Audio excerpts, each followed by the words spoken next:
Məktəblilər arasında snus təhlükəsi var. Valideynlər bu xəbərə diqqətlə qulaq assınlar. Çünki son günlərdə məktəblilər arasında snus adlanan saqqıza bənzər məhsulun yayılması ilə bağlı narahatlıqlar artıb. Bu məhsulun tərkibi və hüquqi statusu ilə bağlı araşdırmalar hələ də davam edir.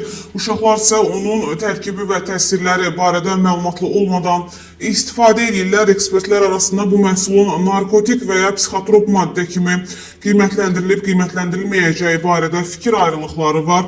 Daxili İşlər Nazirliyinin mətbuat xidmətinin əməkdaşı Elbrus İbrahimovun sözlərinə görə snus məhsulunun tərkibi və hüquqi statusu ilə bağlı araşdırmalar davam edir. O həmçinin əlavə edib ki, hazırda bu məhsulun narkotik vasitə və ya psixotrop maddə kimi qiymətləndirilməsi ilə bağlı ixtisaslaşmış ekspert rəyi yoxdur.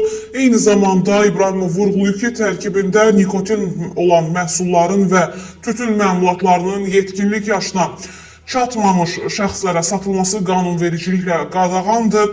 Polis orqanları bu istiqamətdə profilaktik tədbirlər həyata keçirir və məktəblilərin ətrafında nəzarət fəaliyyətini davam etdirirlər. Zərərli vərdişlərin qarşısını almaq məqsədi ilə ticarət obyektlərində də mütəmadi olaraq yoxlamalar aparılır deyə Daxili İşlər Nazirliyindən bildirilib.